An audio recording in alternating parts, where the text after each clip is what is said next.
Okay, so picture this. One president claims victory in a 20-year war against sky-high drug prices. We're talking cuts, in some cases, over 1,000%.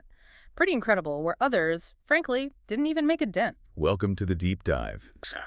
And yeah, it's a fascinating moment because, as you know, right now Washington feels, well, stuck. You've got this contrast, political gridlock on one side, Right. and then boom, this really decisive action on healthcare costs, something that hits home for, pretty much every American family. That's exactly the tension we need to unpack today, because as we're recording, the U.S. government is actually facing a shutdown. And the sources we reviewed, they point to a pretty fierce debate causing it. Opponents are saying the fight is really about, providing significant new healthcare benefits to undocumented immigrants. And the argument is that this puts a financial burden on, current taxpayers. It definitely makes for a, let's say, challenging political climate, no doubt about that. But then you contrast that whole legislative battle, that gridlock, with this major, really tangible win that was just announced. Yeah. A historic negotiation, they're calling it, aimed squarely at tackling those soaring prescription drug costs, for citizens, for seniors, for working families. So our mission today really is to cut through all that noise. We're going deep into the sources that show how these massive price cuts, multi-1,000% in some examples, were actually engineered. Right. We need to get our heads around the policy, the specific way they negotiated this, and figure out why proponents are framing it as such a huge win for the American patient and, the America First agenda. Let's start maybe with the why, the human cost. What made this action so necessary in the first place? Because America, for a long time, tolerated pricing that caused just widespread financial pain and, honestly, despair. And the stories we read in the source material, they really hit hard. This isn't about, affording a bigger TV. It's survival. Yep. You think about the choices people faced. We read about one mother. She literally had to choose between paying for her own basic needs or getting her daughter's life-saving medicine. I mean, that kind of choice? It should be unthinkable, right? Especially here. And the financial hardship, it goes way beyond just heartbreaking choices. We saw documentation. One patient spent over $180,000 cash. Wow. Wiped out her entire life savings, working 3 jobs just for one drug she needed. That's the reality that was trying to address. A lifetime of stability just gone to stay alive. The human cost is just, staggering. And when the system pushes people that hard, what happens? They look for other options, sometimes dangerous ones. The sources talk about it. People actually thinking of moving overseas, like to Germany maybe? Yeah, just to get affordable medicine. Or worse, turning to these risky, unregulated secondary markets. It's desperate. And the numbers back this up. The research showed, 1/3 of all prescriptions written in the U.S., Yeah. they never even get filled. 1/3. Because people just can't afford the copay or the full cost. That's a massive breakdown in public health, isn't it? And that's what this action was aimed at fixing. Right. A fundamental failure. Okay, so the crisis was undeniable. But why now? Why this administration? We've heard politicians, both sides, Democrats, Republicans, talking for 20 years about lowering drug prices. Yet the sources keep saying nobody has even taken a step towards doing it. Not really. So what finally broke that logjam? Well, what comes through really strongly in the reporting is the sheer political will involved this time. Those close to the talks, they credit the former president. They talk about his resolve, calling it an unwavering commitment to the health and well-being of the American people. There's one quote that really jumps out. Someone said, "Never has a president stood up so bravely for the American people with respect to health care." So that's the framing. You need that kind of push, don't you, to overcome decades of, inertia.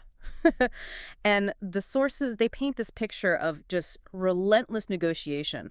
We heard about staff members, people like John Burke, Chris Klomp, apparently locked in talks for 24 hours straight, no sleep. Yeah, just fighting to nail down the final details. That's intense. It really highlights the complexity, doesn't it? Yeah. And the personal involvement from the very top. They mentioned the laser focus the president had on this. He saw it not just as policy, but, as a key part of his legacy. It took that kind of personal drive, apparently, to force a really powerful industry to come to the table seriously. Which brings us to the deal itself. And the scale of the price cuts promised is, it's pretty astonishing. We're talking big reductions aimed right at Medicare, Medicaid, and Social Security, critical programs for seniors and working families. Exactly. The goal stated was to bring medicine costs way down, right across the board for those programs. And they gave a really concrete example in the source material that it really makes it clear. What's that one? There was this critical pill, right, costing just $10 in London. But here in New York or anywhere in the U.S., it was going for $137. Wow. Huge difference. Huge. And the new agreement, it projects that U.S. price will plummet down to somewhere around like $15 or $18. Okay, stop right there. From $137 down to $15 or $18. The sources call that a reduction of over 1,000% in some instances. Yeah, over 1,000%. I mean, that's just, it's an unprecedented drop for an essential drug. Which makes you ask, how on earth did they get a company like Pfizer to agree to that? That's where the story gets really interesting regarding the corporate side. We know, or the sources say, the relationship with Pfizer's CEO, Albert Bourla, had this long history of antipathy and antagonism, not always smooth sailing. Right. Yet, the sources specifically praised Bourla for showing, quote, tremendous courage, for basically agreeing to put public health first ahead of maybe narrower corporate interests during these talks. And it wasn't just like signing a piece of paper on pricing, was it? Pfizer actually backed this up with a massive financial commitment, something like $70 billion. $70 billion, yeah. Ready to invest that over the next few years directly into manufacturing and R&D, but inside the United States. That's huge. So it's price cuts and domestic investment. Exactly. A simultaneous win is how it's framed. Good for American jobs, good for innovation. That $70 billion is specifically tagged for things like building up domestic manufacturing, pushing research forward on cancer drugs, obesity treatments, vaccines, critical areas. So it directly ties the lower prices for Americans to actually strengthening our own pharmaceutical base here at home. Which, took some serious corporate dedication, apparently. Because the deal itself, it's not just a political talking point. It's a really profound shift in policy. And if we want to understand how they did it, we need to talk about this most favored nation pricing. Right, the MFN. Let's break that down, because that seems to be the core mechanism. Okay, so this is the heart of it, policy-wise. The idea is setting up a clear pricing structure that kind of uses global market forces. Let's simplify the jargon. Imagine you're a big drug company, okay? And you sell a massive order of, say, coffee beans to a huge retailer in Europe at your absolute lowest wholesale price. Most favored nation pricing is basically the U.S. government stepping up and saying, hey, we're your biggest customer in the world. We buy more than anyone. So we demand that same rock bottom wholesale price you give to that other big favored foreign customer. Got it. So instead of the U.S. paying like the highest price anywhere, which often happens, this agreement basically says our price has to match the lowest price you charge any similar country out there, market parity. Precisely. And proponents argue this is totally different from old-school government price controls, where officials just pick a number out of thin air. They argue the old system, the one with no transparency, was actually stifling the market. It was its own kind of control that just led to artificially high prices here. So by bringing in clarity with MFN, the idea is you let the actual market forces kick in and drive prices down through competition. And the expectation is this has two big effects, right? First, U.S. prices drop a lot. Yep. Substantially. And second, the sources suggest maybe world prices go up a little bit because companies can't just rely on the inflated U.S. market to subsidize cheaper prices elsewhere anymore. That's the theory. But the overall benefit, the net effect, is still overwhelmingly tilted towards the American consumer, especially, and this is key, those who rely on federal programs. Which brings us back to Medicare, Medicaid, Social Security.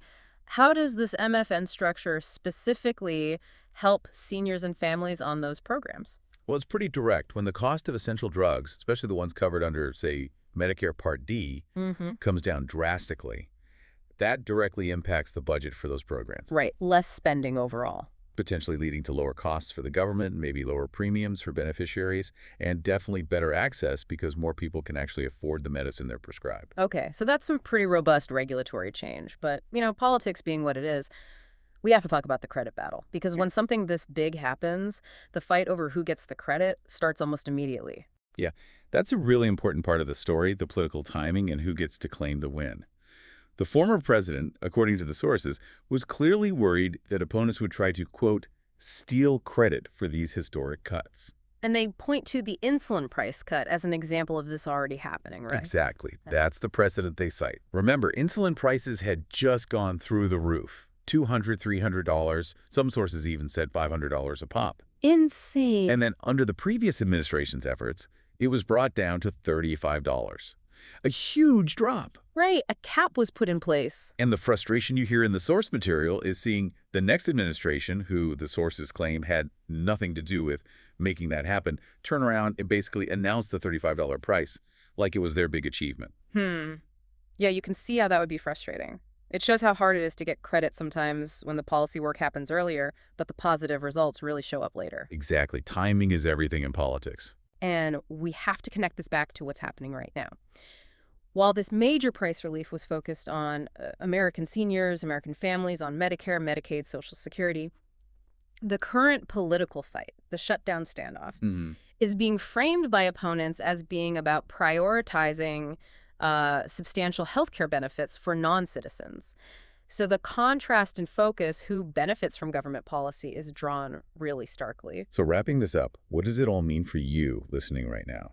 We've walked through how, according to the sources, bold leadership, really tough negotiation, and a Pacific policy tool like most favored nation pricing managed to secure these unprecedented drug price cuts. Right. And at the same time, they locked in that massive $70 billion investment commitment from Pfizer, boosting U.S. manufacturing and research right here at home. Which clearly fits into that strategy of securing vital medical supply chains domestically. It's definitely framed as a major victory for the American patient and that whole America First approach. Undeniably. But there's another layer here the sources mention, sort of the broader global context. We also learned about new tariffs being put in place around the same time, designed, they say, to help U.S. manufacturing even more and also support struggling American farmers. Tariffs on goods from places like India, China, Pakistan. Yeah, significant ones. India at 26%, China 34%, Pakistan 29%. So you have this interesting dynamic. So how will this balance play out? You know, lowering domestic prices using tough negotiation and MFN while also using tariffs abroad to protect and encourage U.S. production. How is that going to reshape the global drug industry and healthcare access here in the U.S. in the long run? That's the big question, isn't it? It's a complex policy mix, using both carrots and sticks, you could say. It absolutely demands our continued attention as the market, well, as it adjusts to these really significant pressures. The initial results seem clear. The political fight over it is definitely heating up, and you can bet the global markets are already trying to figure out the next move. No doubt. Things are definitely shifting. Okay, let's keep tracking the numbers on this. You now have the full, detailed inside story based on our sources on how this massive change was engineered.